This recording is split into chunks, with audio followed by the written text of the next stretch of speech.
And welcome into Morning Brew with Jaffe and Razor. This one coming to you post-game, February 8th, after the Boston Bruins in a mid-afternoon matinee. I don't even know, that's probably redundant, but regardless, an afternoon game.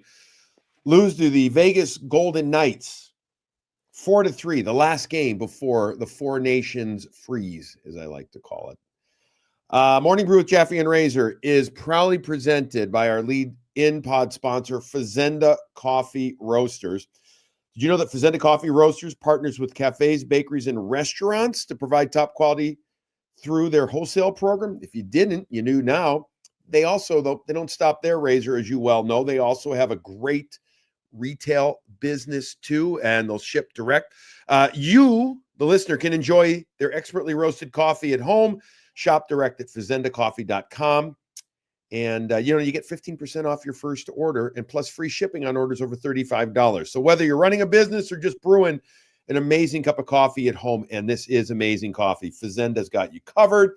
Check out fazendacoffee.com/morning brew specifically if you want to look for the brew blend, the brew hats, or the remaining brew clean canteen travelers. All right, my friend. Fantastic to see you. You look rested. A day off, but not fully off because you watched the game at home. I chose to watch the game at home as well. I jostled with going in. I was hoping to go in with Victoria, and wasn't feeling great. Hasn't been feeling great, so stayed home. Felt good for a little while and felt cautiously optimistic with a 2-goal lead heading into the third, only to see that lead evaporate. Another game where I feel a little deflated on this one, partner. How about you? Yeah, I feel more deflated than I did the other night for sure. Again, it is nice that we didn't do a post-game show. We didn't talk about it all day. And it was an afternoon game. So, and it's a break. I know I'm not going to have to talk about a game for 2 weeks. So I'm actually like, feel pretty good, to be honest. You're disappointed, but feel pretty good at the same time. Yeah, exactly. All right. And it's just that it's they're not they're gonna wish they had a point out of a couple of these last 2 games if they miss the playoffs. I think we'll look at this week and be, they should have found a way against the Rangers to get one. They should have found a way to get at least one again today. And there's been too many of these. That's the thing too, I guess. There's just not enough extra point games. You can lose that lead today, and it would have been okay if you lose it in overtime or take that penalty with 10 seconds left and then lose 4-on-3 in overtime. Yeah. But to get the lead and have the lead and then give up the goal late in the second period, that just is an absolute killer. We're going to get to that. We'll get to that. So again, it's just the way. It's the special teams again, and yeah, there's not a lot you can. We're just getting to the point where it's just been it's I don't know what you don't really know what else to say. It's too much. It's just the special teams again. Yeah. It's too much of the same thing as far as I'm concerned, and things will have to change. We know that.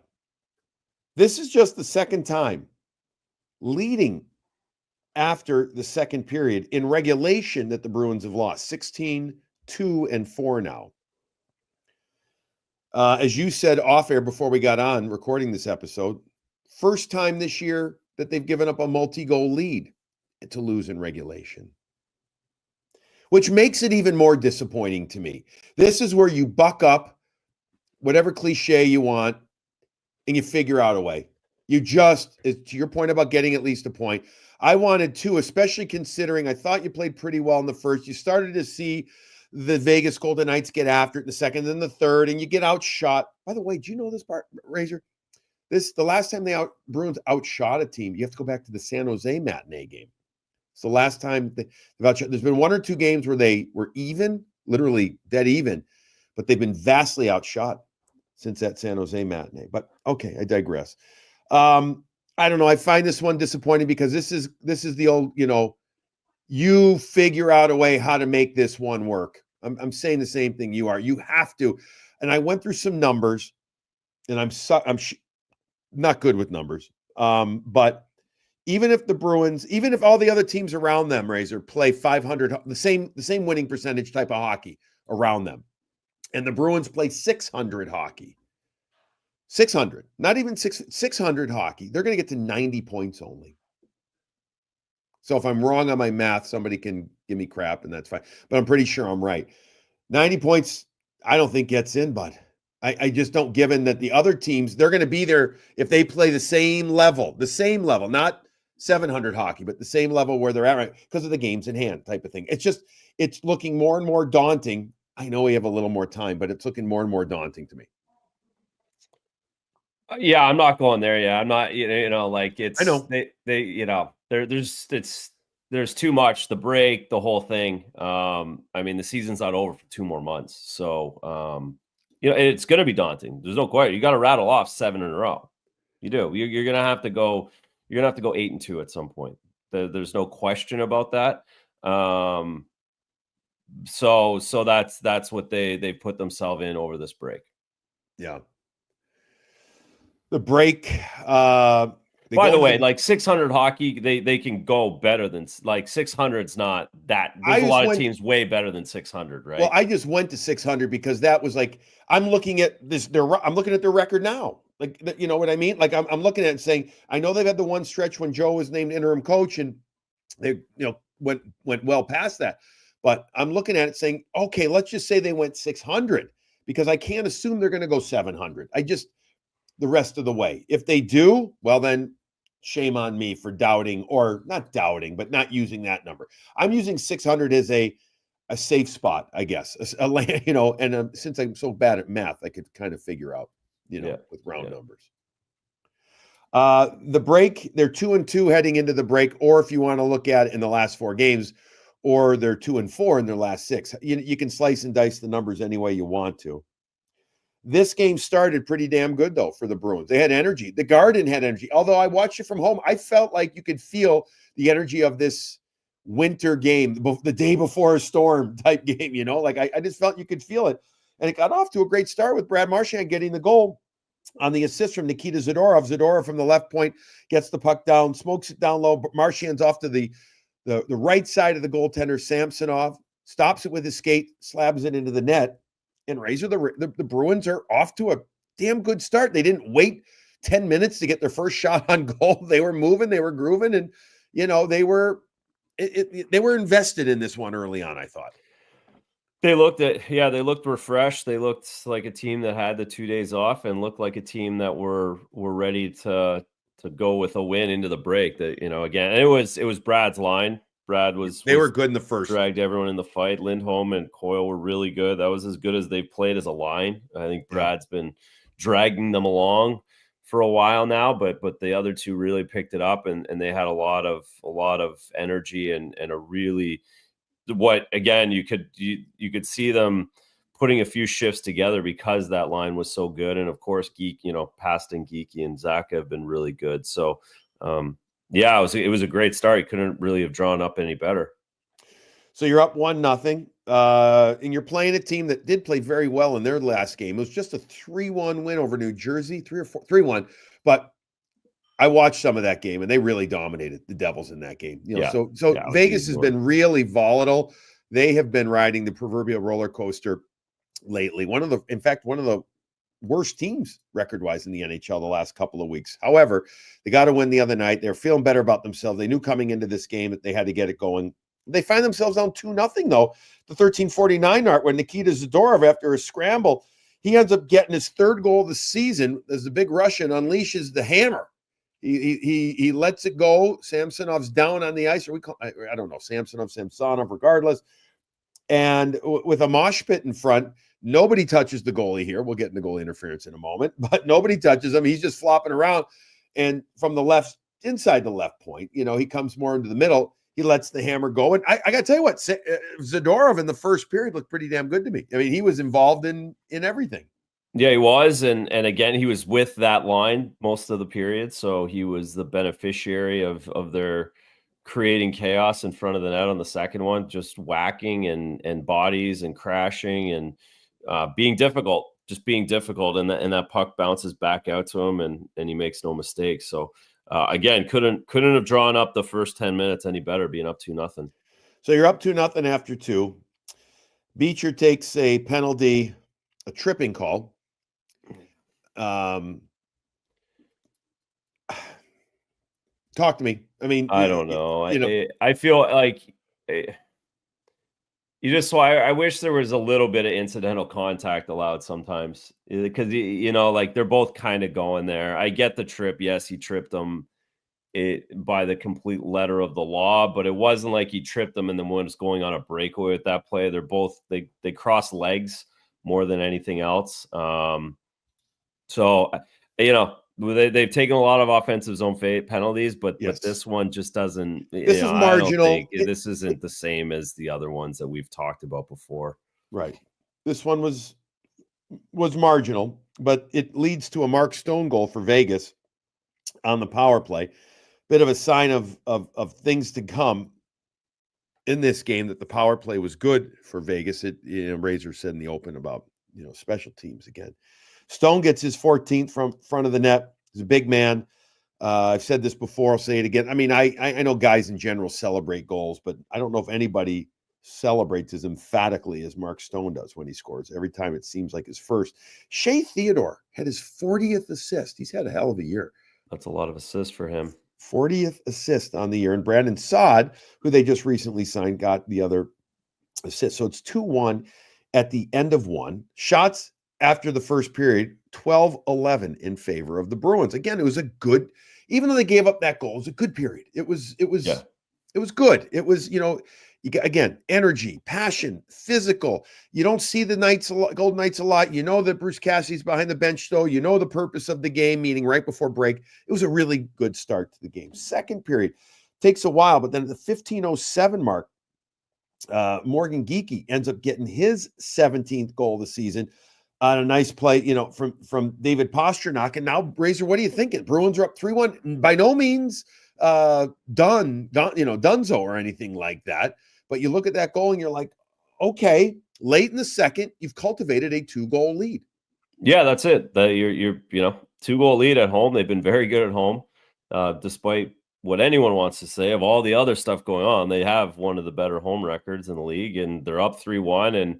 And your goalie who's in net is 8-0-1, was it, or 8-1 in his last 9 games at home? So he's feeling it, and yeah, you're in a great spot, and you're against a dangerous team that it's never going to give up or quit, but you're feeling good, and you're really hoping to. Of course, the hindsight tells you really need to get out of that second period with a 2-goal lead, and you didn't. All right, and the reason you didn't is at 1926, Zach Whitecloud from the right side unleashes a shot.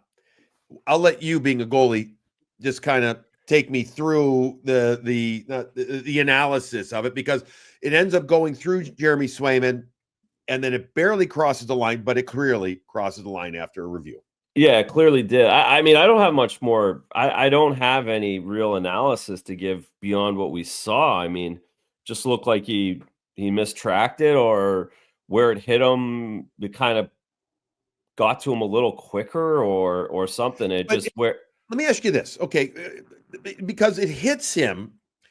Is it how his body's positioned? Because then it goes through him. I mean, if you're positioned right, what is it? The puck gets deadened, right? I mean, you absorb it into your body. Here, he's off by a couple of inches, or and then it goes I don't think he didn't look like he was off. Like, he got his feet set. He looked like he got there. That's the thing. Like, again, that's one of those things where he could literally shoot 1,000 pucks on him, and that would never happen again. No matter, even if he didn't try to stop it. Like, if he was trying, like, it's just, and that's where my poor analysis is here, because it didn't make any sense. It just doesn't make any sense how it hits the top of his glove, comes back down. It was like the magic loogie. But it's bad. Like, it can't happen. That's the thing. Like, as a goaltender, you're watching. I mean, he's not going to watch the video of it now because they get the break. But if they did have to watch the video tomorrow, it's like, dude, unfortunately, I got to get that.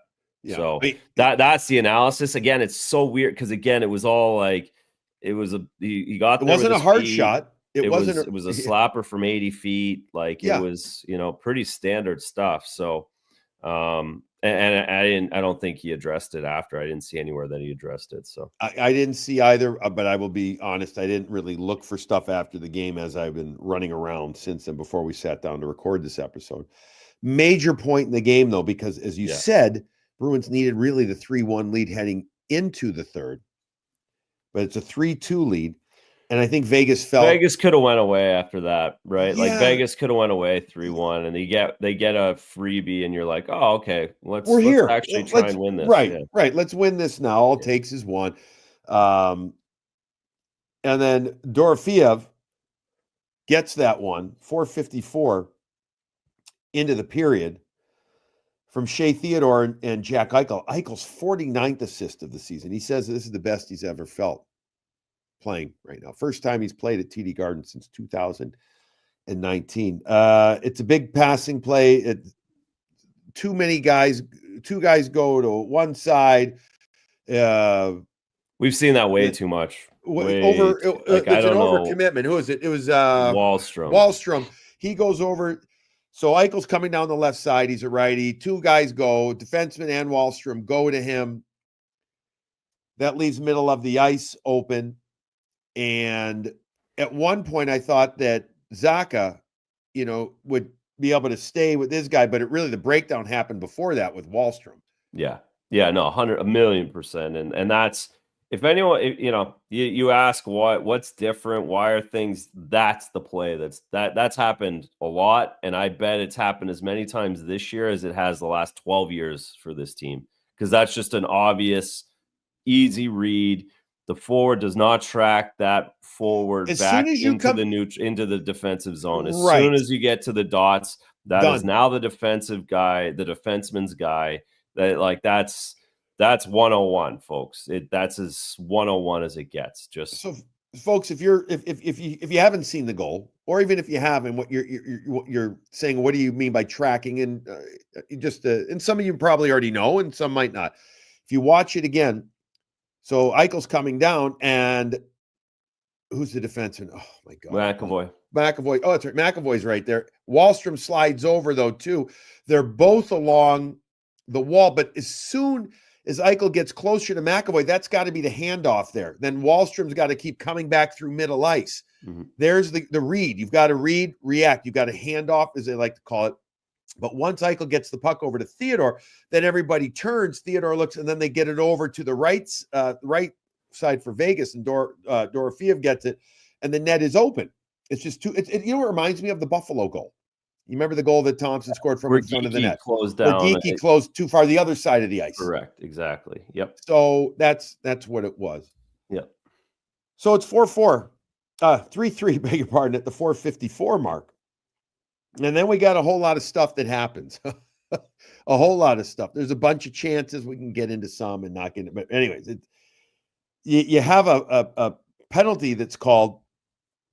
You get Zacha, who gets called for a slash at the 16:50 mark. All right, and I mean it's an NHL slash. I don't like it, but it's an NHL. I don't like the timing of it. Yeah, it's an NHL slash. I just wish we could. Would Butchie have been jumping off the bench if they hadn't called it? I don't think so. That's the one. These are the ones at the end of games where I'm like, was someone going to lose their mind if that wasn't called? Right. No one even knew what was happening out on the ice, and that's the kind of the sign of maybe not a call you needed to make. Right. I don't disagree. But yet you see it on replay, especially slow-mo, and it's an NHL, quote-unquote, NHL new era slash. So Vegas goes on the power play, move it around. There's an opportunity coming off the goal line, off to the blocker side of Swayman for Mark Stone again. The big right shot, power forward, drives through the crease, but as he's coming just through the top of it, dishes the puck over to Dorofeev, again, who ends up scoring, but they go to a goalie review because of contact made with Jeremy Swayman's head. I was fearful there that the NHL would say, well, we didn't think that it was like the Florida goal from last year. Well, we deemed that he wouldn't have been able to get to that one. Yeah. But listen, I'll tell you what, Ray Ferraro and Dave Jackson both had it. I agreed with, I mean, I'm sitting there saying that's goalie interference. Like, that's clear-cut goalie interference. I don't care if you quote unquote couldn't get over there. There was contact made. It wasn't incidental. It was, he came across and he got him. And he's not entitled to that ice either there. No, he's not. No. Once you get rid of the puck. Yeah, that's it. You knew they were gonna. Yes, it was pretty in high again. After watch, after they make the call, no goal, then you're like, yeah, of course that's no goal. See, that's the kind of play where I want them to find a way to keep that in the game as we move forward. That goal would have been a goal in 2009 or 2008. Like, that's the goalie interference kind of play that should be a goal. That's a guy going to the net, trying to make a play, misses his wraparound, just kind of goes through a little bit more, and other guy score. Like, that's a play where the goalies won't complain that much about that, because that's kind of a hockey play. That's not taking ice or nudging me as I'm getting my feet set. That's going hockey. There, right? You're not, no intent. It's all playing. Right. But again, I've said this so many times, whether it's on this show or others, or we open Pandora's box.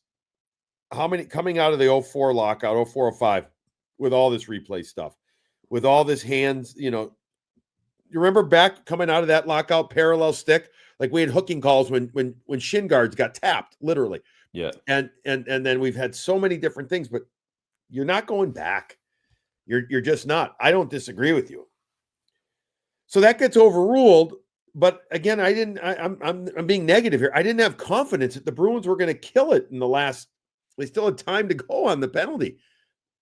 And then at 18:50, Tomas Hertl gets his 21st goal of the season from Eichel, who gets his 50th assist, and then Stone as well. And the middle ice, the bumper, used so much by Vegas, was open. Coyle was just a stride too slow getting there. I felt like the bumper was too much of an option, even just watching it live. And they made him pay, and in game over. And the penalty kill, going back to what you said, is just not acceptable anymore, Razor. It's just the middle ice. And here's the other thing too. I was texting with our guy Timmy, and how many times are the Bruins being beat on east-west passes, even at even strength, in their own zone, protecting the middle of the ice? It's whether it's body positioning, stick positioning, reactiveness, or how quick or slow to react. They're getting beat, Razor, to too many plays through middle of the ice. This was another example. I know it's PK, a little different than 5-on-5, but they're getting beat to those areas too much. Well, and on the PK, they're getting beat because they didn't clear the puck. Both goals, they don't clear the puck. So if you don't clear the puck, then that's when you get beat, because you're out of position. You guys are blowing the zone already. Guys are getting out of position to go get the puck somewhere else, and it doesn't end up out of the zone, and then you're there tired and you're not ready and you don't have energy, et cetera, et cetera, et cetera. So both of them had the puck on their stick, the one in the first, the one in the third. They have it on their stick. Their big defensemen have it. They're ready to rip it down the ice, and they don't rip it down the ice, and then it's a goal. I mean, you can. I bet some guy's analytics that says 85% of the time that happens on a PK. It doesn't. It goes in. And that's the difference in the game. There's two of those again this time around, and then to the point of the bumper, I'm curious what I think that was Coyle. I think it was him coming across. I don't, because McAvoy's stick was really protecting Stone. He was protecting Stone, front of the net. Right. And you have to protect the top. So I think, like, watching McAvoy's reaction to it, he had his hands on his head. Like, don't you have to overplay the bumper? I thought we were in perfect position. Like, McAvoy thought they were perfect. Yeah, off his backside. So, well, they overplayed the bumper, and they did it really well for most of the game. Or if you go back to that Tampa game, remember how respectful they were of point. I'm not saying they didn't respect Hertl, but he was just a half a stride too slow getting over there. And the quick shot from Hurdle, and Vegas celebrates. And they got a 5-hour flight home, and they're happy. Maybe 6 hour. I don't know with the weather. But the Bruins lose. You're right. They didn't clear the puck there. Was that Zadorov on that last one? It was Carlo on that one. Zadorov was Zadorov the first one. The first one. Yeah. Yeah. Oh, my God. I need to start taking like some memory enhancing stuff. Not to be confused for other enhancing stuff. Or maybe I'm just tired. Bruins get outshot 38-24 in the game. Shots for the Bruins in both the second and third, folks, were 6 each. So 12 in the first, 6 each in the second and third. Vegas goes 11-6, 11-16, and 11. So I to that point, I saw Brad talk out. He said we sat back. Zadorov said the same in their interviews post game, that they sat back and they paid for it in the end. So that's pretty evident. Power plays were 2 for 4 for Vegas. Boston just 0 for 1. There was a fight in the game much earlier. Kolasar with Wahlstrom in the first period. Frederick and Dorofeev also got reminders for roughing there. But I kind of felt, without hearing anything post game, I don't know if Oliver spoke or anything like that. I felt like he just said, "I have to do this." He knows that Kolasar is a tough kid, really tough kid. Yeah, no, I was impressed with Wahlstrom doing that, because he knew he was going to get beat up, and it's fine. Like, everyone's happy he did it, and you get a lot of respect, and he just knew he had to. He knew he had to do something to stay in this line. Like, that's it. Leave an impression here. I got to get going here. He has to do something, like you said. In the game for the Bruins, as we look at some numbers, in the face-off circle, they go 33 wins, 28 losses. Elias Lindholm leads the way, 13 out of 20 in the game. Kastelic ends up going 4 for 5, so he was good there. And then Pavel Zacha was 6 of 10. Nikita Zadorov led the way offensively with a goal and an assist in the game. He was involved in, as I told you, we did the recap, in both the first and second goals. I thought he had a really good first period for the most part. I think he was also, though, involved in that first goal, though. That was the problem there. So he was involved in all 3 goals, I guess. And then he was okay as the game went on. He played 26 minutes. Charlie McAvoy played 25-24.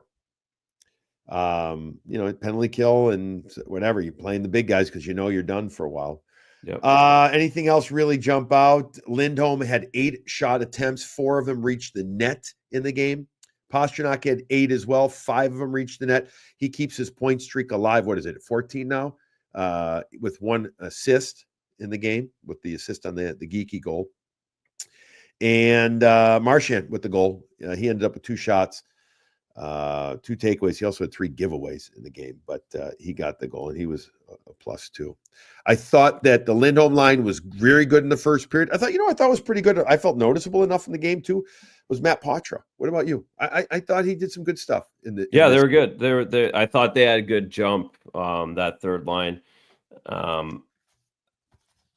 Yeah, and again, they did sit back as a group, but I didn't think that there was anyone in particular that was like struggling, even throughout. Like, again, it was a good team. The 3 mistakes, and they cost you. They ended up in the back of your net, and that's and the last 3 goals is what I'm talking about. Then that hurts. But no, I thought there was a lot of good individual performance. I didn't think there was anyone who really struggled out there. The one thing that I noticed watching in the third is they didn't get the 4th line out at all. Not hard. I was going to say they didn't play much. Yeah. I would have loved to have them found a couple of shifts for those guys. And I don't know if they were like, I didn't really notice them that much. Maybe they sat too long in the second where you just couldn't throw them out there, but I would have liked to have seen them roll them over, especially in that place where there was like 5 minutes of straight ice. And I think they were, I don't disagree. They were playing the big boys in this game because they knew they were all heading into break. Yeah. So they're running everybody. They're emptying the tank. To your point, Cole Koepke, 633. Mark Kastelic, 709 in this game. John Beecher, 735. Beecher played 141 shorthanded. Yeah, so he played like 4 minutes of 5-on-5 time. Like that, I guess that's my.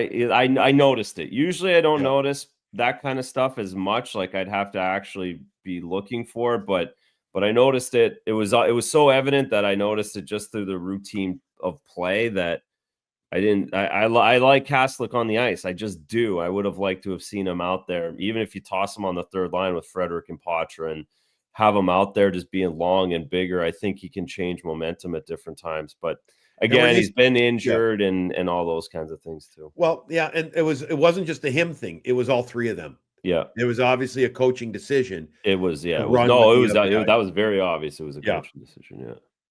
Take a moment here to recognize our two other sponsors for this show, Graciano Construction, who has been just a phenomenal partner this year, sponsor this year with Morning Brew with Jaffe and Razor. Can't thank them enough. You really want to reach out to Graciano Construction if you're looking to do anything with your house, and they do it all. They just do it all. GracianoConstruction.com. Check out also, Razor, their Instagram. They do a really good job there. They're showing you a lot of different projects that they're doing. Go check out Graciano Construction on Instagram or call them at 508-330-7589. Just fantastic professionalism, a lot of pride, so much respect.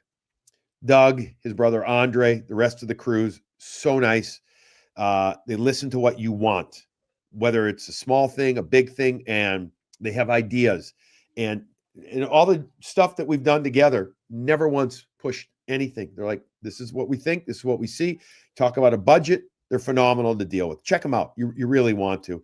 They're doing some great stuff. And you know, they're worth your consideration, folks, if you're doing something, especially something big.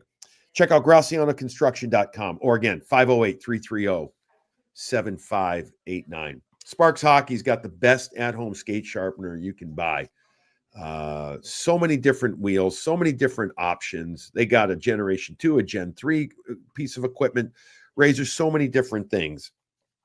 Was there a spark of the game for you? Was there anything that sparked you in this game as you sat at home with, I'm assuming, some kids? The three, I like the geeky goal. I mean, you keep David Pasternak's streak going at 13. It really felt like the Garden was going to cook the rest of the night. It really felt like that was the next goal was going to be the team was going to be in a really good spot. Whoever scored that next one, that 2-1, and so that for me was the spark, and it was the last spark, I suppose, of the night. Yeah, I'm with you. Check out sparkshockey.com. Use the code BRU50. Get $50 off. They also have some other great deals on their website too. If you are considering a Sparks machine, really check it out. And you want to talk about phenomenal customer service. They have it too. Buddy's machine needed to be fixed. Took it back, cleaned it up, made it look like new. Works perfectly. Just great stuff. All right. So now they're heading into this break. And Four Nations begins on Tuesday. So you've got a few guys from the Bruins go into play. Is there anybody that needs this more, a good performance more, than Elias Lindholm, who has been a little better, I feel like more noticeable lately, okay? Mm-hmm. Offensively in particular, right, doing a little bit more. Nowhere near where it needs to be, or at least expectations were. But, you know, this tournament, for a player like him, I hope this can be something that catapults him to betterness, Razor. I just, you know, I don't know how I feel about midseason tournaments. Oh, I know how I feel, actually. I'm mixed on him, this, that. Okay, it is what it is, though. He needs to use this, especially with part of the games being in Boston. He could have, I think this could be a big moment, good moment for him if he can do something here. I think all four of them. I really think that the four guys going are the four best players for the Bruins to have going. I don't think any of these four players would be better. Like, so there's probably a lot of teams that are saying, man, I really wish those guys weren't going to do that. So I wish he wasn't going to do it. I wish they weren't doing it. I wish they were going to rest. I think they could really use that. In this situation for the Bruins, I think all four of them are better served going to play in this tournament. And Lindholm and Swayman are the two guys at the top of the list of those four. But Brad, Brad needs to keep playing. A break doesn't do him good for 2 weeks and have to get going again. Yeah. And then and same with McAvoy. McAvoy just had his break. He just took his 12-day Charlie break. needs to play. Yeah. And he needs to play, and he's going to be better. He's going to be the number, he's the shutdown pair for the Team USA. He's up against the best players in the world for the next 10 days. He's going to come out, and it's going to feel real easy that first game against Anaheim. And then to Lindholm, yeah, he has an opportunity. He's a big offensive piece for Sweden, and he's going to get a lot of looks, and he's going to touch the puck a lot for the next couple of days, and he's going to be back with his countrymen and play a different kind of style, a little Swedish style, and should really be able to gain from playing the next couple of weeks. I would like to see him have the puck on his stick more. I would like to see him shoot the puck a bit more and, of course, finish. But again, I'm going to say recently, and a good host would have the numbers right at my fingertips, but since I'm not, I'll have to pull it up quickly as we talk. He had a goal in the previous game against the Rangers. He had assists. He's had points in 4 or 5 coming in to this game. So that's better. Not perfect, but it's better. He's doing pretty well in the face-offs, which he's always done usually.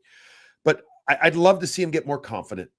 I don't know if he's not confident because, you don't get a chance to really talk to the guys that much anymore. But you know what I mean? To where you just, as a player, you can see a player's confidence when they have a puck on their stick.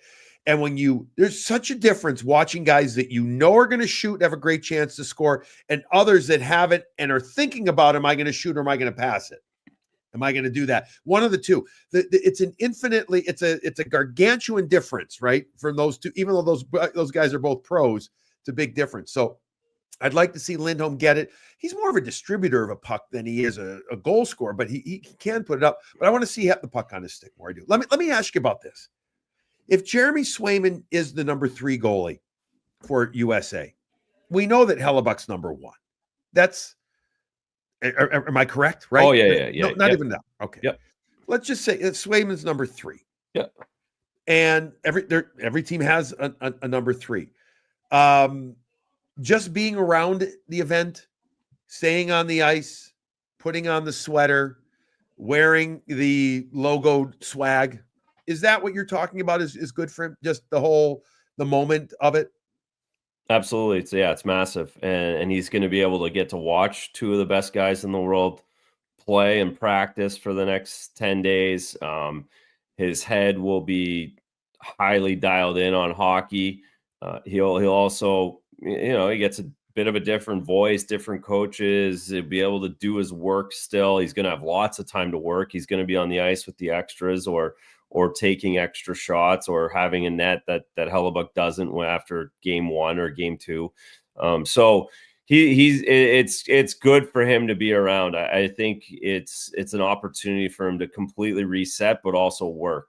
And also get some stuff done, but feel good about it and feel great about putting on the sweater and being a part of best on best and having more opportunities to do so. So I think that timing for that is really good for Jeremy.